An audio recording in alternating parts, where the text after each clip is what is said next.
Kadırlı ildeşler, Diri Sözler adlı gepleşimize hoş geldiniz. Bugün ben sizin bilen Markus'un hoş havarının 10. babından gürrün etmek isleyen baylık ve ebedi yaşayış barada gürrün etmek isleyen. Gelin ilki bilen bu babları bilelikte ünüslü okalın. İsa yola düşüp barıyarka bir adam ılgap geldi de öňünde dize çöküp "Ey ýagşy mugalym, men ebedi ýaşaýşy miras alar ýaly näme etmeli?" diýip ondan sorady. İsa oňa şeýle jogap berdi: "Näme üçin maňa ýagşy diýersiň? Bir Hudaýdan başga hiç kim ýagşy däldir. Sen tawşyryklary bilýänsiň. Adam öldürme, zina etme, oğurluk etme, yalan güwälik berme, hiç kimi talama, ataňy eneňi syla." Ýanky adam oňa: "Men ýaşlygymdan bäri bularyň baryny berjä edip gelýärin" diýdi.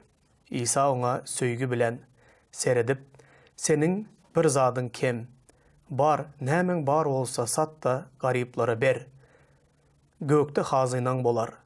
Onsoň gel de meniň izime düş" diýdi. Bu sözlere ýanky adamyň mazasy gaçyp, ol ýerden tukat olup gitdi. Çünki onuň köp mal mülki bardy. İsa töweregine seredip şägirtlerine: "Barlara Hudaýyň padşalygyna girmek nähili çetin" diýdi. Şägirtler onuň sözlerine geňirgenişdiler. İsa ýene olara şeýle diýdi: "Oglanlar, baýlyga bil baglaýanlara Hudaýyň padşalygyna girmek nähili çetin. Bir düýäniň iňňäniň gözünden geçmegi barly adamyň Hudaýyň padşalygyna girmeginden aňsatdyr." Şägirtler çaktan aşa geňirgenişip biri-birilerine: "Onda kim halas bolup biler?" diýişdiler. İsa olara seredip: "Insanlaryň muňa mümkinçiligi ýok, ýöne Hudaý üçin beýle däl. Hudaý üçin ähli zat mümkündür" diýdi. Ine bu bolan wakada İsa'nın beren gürrüňlerinde biz bir zady görýäs. İlki bilen bir baý, ýaş ýigit ılgap İsa'nın ýanyna gelip, onun öňünde dize çöküp, "Ey ýagşy mugalym, men ebedi ýaşaýşy miras almak üçin näme etmeli?" diýip ondan sorady. İsa da oňa Musanyň kanununda ýazylan tawşyryklary ýatlatdy. Adam öldürme, zina etme, yalan şaýatlyk etme, kişiniň hakyny iýme, ata eneňi syla we şoňa meňzeş. Hudaýyň kanununda ýazylan zatlary şolary berjä et diýip İsa oňa tawşyryk berdi. Ýanky baý ýaş ýigit şeýle tekebbirlik bilen, menmenlik bilen: "Mugaly, men bulary ýaşlykdan bäri berjä edip gelýärin" diýdi. İsa oňa: "Seniň ýene-de bir kem zadyň bar. Bar git de ähli baýlygyny satyp, mal mülkini garyplara paýla, onsoň gel de meniň şägirdim bolup meniň izime düş" diýip oňa aýtdy. Ve ol adam tukat bolup İsa'nın ýanyndan daşlaşyp onu terk edip gitdi. Çünki ol adamy aşa baýdy, onuň mal mülki, baýlygy gaty köpdi. Diýmek, ähli zat onuň göwnünden turdy. Onuň özüninden adam dogrulygy bardy onda. Öz gözüne dogru hasaplaýardy. Musanyň kanununy ýaşlykdan beri berjä edip gelýän birisi diýip öz-özüne aýtdy. Ve şeýle baka berdi öz-özüne. Emma bir zat oňa kemlik edýärdi. Onuň durmuşunda bar olan mal mülki ve baýlygy İsa'dan has wajypdy. İsa onuň yüreginiň iň çuňur töründe ýatan kıyınçılıgına, yani onun geçip bilmeyecek bir zadı vardı. Ol baýlyklardan geçip İsa'nın izine erip, ya da başka çaydan wagtymyzda ol bar olan eýe olan baýlygy bilen İsa'ny terezide koyan wagtynda ol özünün mal mülkine ve baýlygyna köp ähmiýet berdi ve İsa'ny wajyp hasap etmedi. Şonuň üçin İsa bar baýlygyny sat da meniň izime düşüp meniň şägirdim boldysa, onda ol sözler munuň üçin has agyr boldy. Bulary edip bilmedi de tukat olup İsa'ny terk edip baýlygy wajyp hasap edip öýüne dolanyp gitdi. Bu dünýäniň baýlygyny we mal mülkini İsa Mesihden has artık ähmiýet berdi ve İsa Mesih'in berýän, ya berip bilýän, berjek baki yaşayışını, cennetteki yaşayışını ol almak istemedi. Elbette almak istedi. Eğer onun var olan baylığının üstüne koşulup, yankı ebedi yaşayış ona verilen olsa ol kabul ederdi. Ama İsa onun önünde onun kabul edip bilmeyecek bir şertini koydu. Ol da baylık bilen ebedi yaşayış. Ol baylıktan geçse, ebedi yaşayışı yani İsa Mesih'i saylasa, onda ebedi yaşap bilerdi. Cennetteki yaşayışı iyi olup bilerdi. Ama ol baylığıdan geçip bilmedi, ebedi yaşayışı da vacip hasaplamadı. Ol baylıklarını elden vermeye korktu. Çünkü baylığına has köprek bil bağlayadı. Bu bir ulu yanlışlık oldu onun durmuşunda. Çünkü ehli zadı berip bilen, baylığı da, sağlığı da, uzak ömrü de, ebedi yaşayışı da berip bilecek İsa'nı reddetti de dine baylığı, maddi baylığı saylap seçip aldı ve İsa'nı reddetti. Bu yağday bolup geçenden son 28. ayettan biz yine bir zadı görüyoruz. Çünkü bu bolup geçen vakanı İsa'nın şagirdleri de, Petrus ve Beyleki şagirdleri de eşidip görüp oturan vakalı bolup geçen vaka. Bu bay yaş yigit tukat olup İsa'nı terk edip gidenden son İsa nemediydi? Bay adamın Hudayın padişalığına girmeginden dünyanın ingenin ucundan geçmegi ansattır deydi. Petrus onda 28. ayetten yine biz ehli zadımızı taşlap senin izine düştük deyip başladı. İsa şeyle deydi. Size doğrusunu aydiyarın. Menin hatıram için, hoş havarın hatırası için öyünü doğanlarını, uyalarını, enesini, atasını, oğlan uşağını ya yerlerini taşlap da şimdi bu zamanda çekecek azapları ölen bile birlikte yüz etse edip öyler, doğanlar, uyalar, eneler, atalar, oğlan, uşaklar, yerler ve gelecek dövrde ebedi yaşayışı almayacak yoktur. Yöne köp ilkinciler insonkular hem ilkinciler bolar deydi. Bu yerde biz başka bir zat görüyoruz. Gelin hazır birinci bolup geçen vaka bilen ikinci bu gürrünün arasında bir deneştirme geçirelim. Birinci vakadaki yaş bay yigit baylığı sayladı dedik. İsa Mesih'e saylamadı.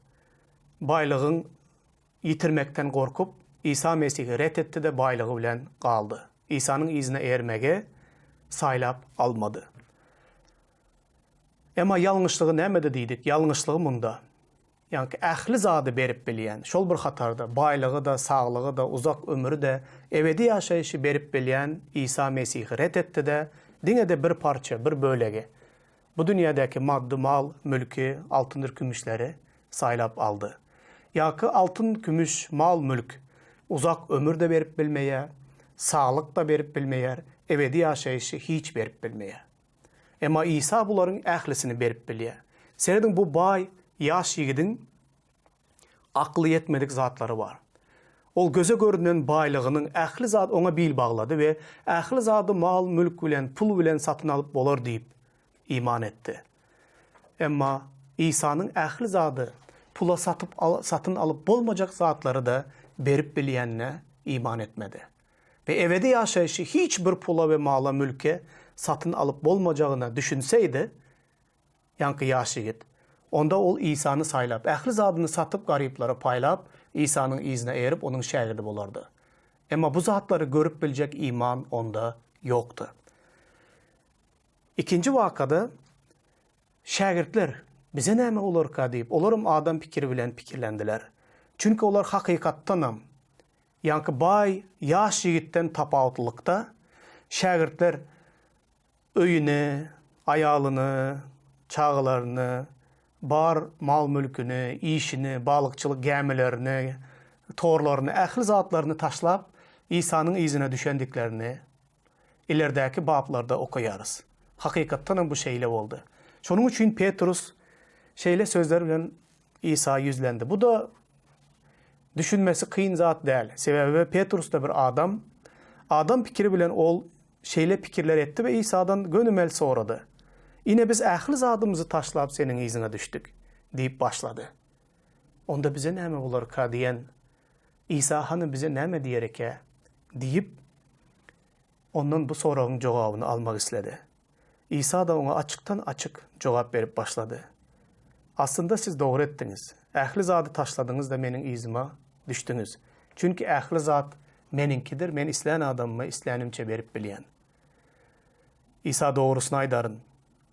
Menin hatıram için, hoş havarın hatırası için öyünü doğanlarını, uyalarını, enesini, atasını, oğlan uşağını ya yerlerini taşlaptı.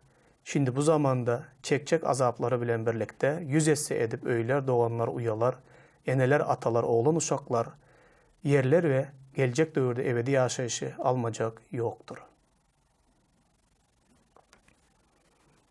Görüyeniz mi? İsa menin adım hatırasına, hoş havarın hatırasına, näme zatlarınızı taşlan olsanız, bu dövrde de yüz etse edip izine kaytarıp alacaklığınıza vaada veriye. Ondan sonra da onun üstesine görecek azaplarınızlar ve kıyınçılıklarınız vardı gürrüne diye İsa'nın adı hatırasına. Yitiren zatlarınızı izine kaytarıp köp etse edip verecekliğine diye. Ondan sonra onun üstüne koşup ebedi yaşayışı da almayacak yoktur diye. Bu nehili Oğuz atlarda orada. Eğer yönekey bir adam pikiri bilen ölçen vaktinde hem adam peydasını bilen olmalı. Näme zadın bahasının has beyikliğine, näme zadı yitirip näme zadı kazancaklığını yönekey adam ölçek bilen sereden vaktinde da adam nämenin kımmatlılığını bilmesi gerek. Çünkü dünyanın adamları katı, akıllı. Olur her bir baran yerinde her bir zadın bahasını bu yerde näçe, ol yerde näçe, bu yerden getirip bu yere satsam näçe bahası olarken, näçe peyda görürken adamların bu dövrdeki bu dünyanın mal mülküne, bu dünyanın zatlarını, bahasını katı qoğu bilýärler. Şoň üçin olar täjirlik edýärler, alıp satarlyk edýärler. Bir yerden bir zat getirip başka bir yerde satýarlar. Sebäbi olar her bir zatın bahasını ve her bir zattan galjak girdecisini hasaplap bilýän adamlar. Yankı bay yaş yigit hem oturup hasap kitap eden wagtynda bir zatı bilmeli-de. Näme zatı yitirýän İsa'nın aýdýan zadyny, İsa'nın teklibini oturup bir pikirlenmeli-de. Men İsa'nın aýdýan zatlarında näme zatlar kazanaryň, näme zatlary ýok ederin, yitirerin diýip hasap kitap edende de adam pikiri bilen de bir zady bilmek ona gerekti. Diňe bir baýlygy saýladyň. İsa Mesih'i saýlasaň, baýlygam bolar, yitiren zadyny izine de gaýtaryp berer, ol saňa uzak ömür de berip biler, sağlıklı durmuş da verip bilýär, baxtly durmuş da verip bilýär. Soňunda da hemme zadyň üstüne goşup has wajyp bolany ebedi ýaşaýyşda berip biljek yegetek İsa'dyr. Emma yankı bay yaş yigidin imanı yoktu. Ol ruhu gözleri bilen İsa'nın berip biljek zatlaryny, İsa'nın ona teklip edýän zatlarynyň, onun mal mülkünden has biyikdigine, has biyik zatları berip biljekdigine göz yetirmedi. İmanı yokluğu için olunu görüp bilmedi. Emma Resullar bu kararı aldılar. Olar İsa'nın izine erdiler. Bu yerde İsa açıktan açık vaada berýär. Eger hakykatdanam menin adım hatırasına yitiren zatlarınızı yüz etse edip alarsanız, bu dünyadaki görecek kıyınçılıklarınızlar bilen belelikte, onun üstesine de ebedi yaşayışı hükman alarsanız deyip İsa aýdýar. Menin adım hatırasını yitirseniz diýende näme zatlara düşünýärsiniz?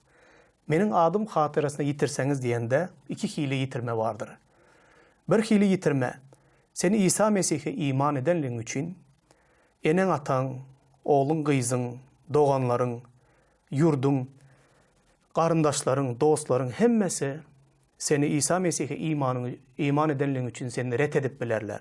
Onda da ol yitiren hasabında. Dünyada köp halklarda şeyli zatlar var. İsa Mesih'e bolan açık imanın için seni öz yakınların terk edip, senden geçip, seni öz aralarından ayırıp bilýärler. Käbir yerlerde mal mülküňi, baýlygyňy elinden alýarlar. Bütün emlägiňi İsa Mesihiň ady hatyrasyna yitirip bilýän, ýurduňy yitirip bilýän, ýurduňdan kowulup bilýän. Umuman aýdan wagtynda sen İsa Mesih'e iman eden için bar zadyň elinden alınıp yitirip bilýän yerleriň bar. Hemme yerde bir hili del, emma käbir ýurtlarda şeýle ýagdaýlar bar. Emma bu diýdige sen bir zadymy İsa Mesihiň ady hatyrasyna yitirdim diýip hiç haçan gynanma. Hoş habaryň hatyrasyna bir zadymy yitirdim diýip gynanma. Yitiren zatlaryň hemmesini Hudaý gerek bolsa dogan garyndaşam, dogan garyndaşdan ýakyn olan dostlar hem, ene ata ýaly ýakyn, ene atalar, dogan garyndaşlar, mal mülkmi, öý jaýmy, ýermi, näme yitiren bolsaň Hudaý munyň öwezini köp esse edip doldurmagy başaryan bir Hudaý. Bu da bir synagdyr. Synag netijesinde beýle zatlar bolup bilýär. Käbir ýagdaýlarda sen islemeýän wagtynda da yurduňy terk etmeli bolýan, bar zatlary yitirmeli bolýan. Ene ataň senden yüz öwürmese de olardan daş uzak yurtlarda galyp, yekelikden ejir çekip bilýän. Dogan garyndaşlaryňy görmek zar bolup, görmege zar bolup bilýän. Kynçylyklar, aýrylyklar, her hili zatlar bolup bilýän. Emma Hudaý ähli zadyň öwezini doldurýan Hudaý, artygy bilen izine gaýtaryp berip bilýän Hudaý. Bir baýlygy saýlan ýaş ýigit yitiren zatlaryny serediň. Ol ebedi ýaşaýşy Hudaýyň bereketini bu dünýäde, o dünýäde Hudaýyň goragyny, onuň atalyk aladasyny umuman aýdan wagtynda ol bugün bar ertir, çüýräp ýok boljak maddi baýlyklary saýlady, bakyýat bilen bagly olan ähli zady ret etdi we yitirdi. Onun aklı kemlik etti. Ama İsa Mesih özünde şeýle zatlaryň barlygyny, özü ähli zady artygy bilen berip bilýändigini wada berýär we men öz durmuşymda da İsa'nın ady hatyrasyna, hoş habaryň hatyrasyna yitiren ähli zadymy artygy bilen izine gaýtaryp beren İsa'ny tanayan we onuň izine eýerýän. İsa'nın bahasy ähli zatdan beýikdir. İsa ähli zady berip bilýän ýagdaýdadyr. Gelin häzir ýene de köne ähden muňa mysal edip bir käbir aýatlary okap bereýin. Goý bu da bize akyldarlyk bersin we İsa'nın bize berip biljek zatlary dünýäniň bize berip biljek zatlaryndan has beýikligine göz ýetirelim. Eýüp peýgamberi siziň hemmäňiz tanaýansyňyz.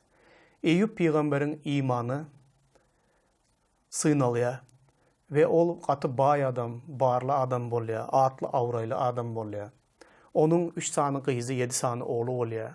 Müňläp mallary, goýunlary, sygyrlary, düýeleri, eşekleri umuman aýdan wagtynda şol döwürde Eýüp ýaly baý adam bolmaýa.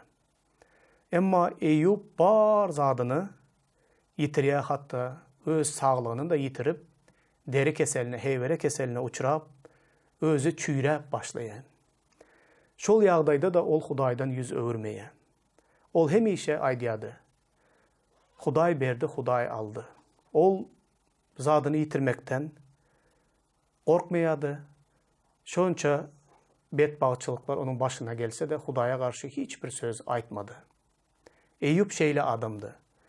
Emma soňunda yeňişlerine seredelim doganlar. Eýüp'ün kitabynyň 42-nji babynyň 10-njy aýatyndan 13-nji aýatyna çenli okaýan. Eýüp dostlary üçin dilek edenden soň Reb ona bar zatlaryny izine gaýtaryp berdi. Reb ona öňküsinden 2 esse köp zatlar berdi. Onsoň ähli doganlarydyr, uyalary we öňkü tanışlary Eýüp'ü görmege gelip öýünde bile çörek iydiler. Onuň başyna Rebbin getiren belalary üçin duýgudaşlyk bildirip ona teselli berdiler. Olaryň hersi Eýüp'a bir bölek kümüş bilen altın yüzük berdiler. Rep Eyyub'un sonku durmuşunu, önkü durmuşundan da has bereketli etti. Onun 14 mün koyun geçisi, 6 mün düyesi, mün cüvüt öküzü ve mün urgaçı eşeği bardı. Şeylik hem 7 oğlu, 3 kızı bardı. Seredin, Eyyub ähli yitiren zatlarının baylıklarını da hasapla yaştaydı. Ähli yitiren zatlarını Reb ona 2 esse edip qaytarıp berdi. Dimek 10 sanı çağası bar olan olsa, Huday ona 20 sanı çağa verdi. Onun bar olan zatlarını seredin. 14 mün koyun geçisi olan olsa, onda 28 mün boluptur. 6 mün düyesi bar olsa 12 mün boluptur. Mün cübüt öküzü bar olsa 2 mün cübüt öküzü boluptur. Ve mün urgaçı eşeği bar olsa 2 mün sanı eşeği boluptur. Dimek, bar baylığını Huday 2 esse edip qaytarıp beriptir. Şonun için seredin, ähli berekedin eyesi olan, yeri göğü yaradan, ähli yeryüzündeki bar olan baylıkları yaradan Huday, bu dünyanın altınıdır kümüşü, bu dünyanın ähli mal mülkü ve baylığı meninki diyen Huday, men yarattım, ol mana degişli, men isteyen adamımı isteyişim yağlı bereketlemege, kimi yere düşürmeli, kimi yokoruk kaldırmalı, kimi bereketlemeli, kimi bereketlemeli değil. Dine menin sözüm bilen bitiyen diye Huday. Ol isteyen zadını edip bilye. Ama iş yüzüne gelen vaktinde adamların ediyen işine seredin. Yankı bay yaş yiğit yağlı. Ähli zadın eyesi gelmenin izime düştüyse, bunu biz ähli zadını sat da menin izime düştüyse, biz bunu kazanç hükmünde kabul etmeyiz de, ähli zadını yitircek hükmünde, yitirmekten korkup, yok yaşayışın çeşmesi olan Hudayı ret ediyeriz. Ama İsa Mesih'i sayılan vaktimizde, bizim durmuşumuz has, qovup olmaz mı? Vaxtlayın bugün bar ertir yok olup bilen baylığı saylap ona bil bağlayaz. Baylık da bize ähli zadı berip bilmeye, aydışımız yalı uzak ömürün berip bilmeye, bağıtlı yaşayışın berip bilmeye, ebedi yaşayışı, cennetteki yaşayışı hiç verip bilmeye. Baylık şeyledir doğanlar. Bugün bar ertir hiç zadı yok yalı da bolup bilye adam. Yitirip bolyan bir zat. Oğru oğurlap bilye, çüyrep bilye, posayıp bilye. Bu dünyada yitirilen bir zat. Ama İsa Mesih'in izine eren vaxtınızda, onu bil bağlanınızda, yeryüzündeki ähli zada eýe bolan Huday, yok zattan bar zat edip bilýän Huday, ähli yitiren zadını 2 esse, 3 esse, yüzlerçe esse edip izine qaytarıp berýän Huday, ondan yüz öwürýäs. Gadraly doganlar, gelin Huday bizim her birimize akıldarlık bersin diýip dile edelim. Hiç olmanda adam akıldarlığı bilen de bir oylanıp, pikirlenip görün. Ruhu gözler bilen seredip görün. Kim bilen kimi nämeni deňeşdirýäs? İsa bilen bu dünyanın geçici baylygyny mı deňeşdirýäs? Hasap kitap edip gören wagtyňyzda da nämeni yitirip näme gazanjaklığınızı, saylan baylygyňyzyň berip bilmeýän zatlary barda oýlanyň. İsa Mesih'teki eýe boljak zatlaryňyz barda oýlanyň. Goý Hudaý biziň her birimize akıllı saylaw etmek üçin ruhu gözlerimizi açsın. Hudaý size akbata versin. Amin.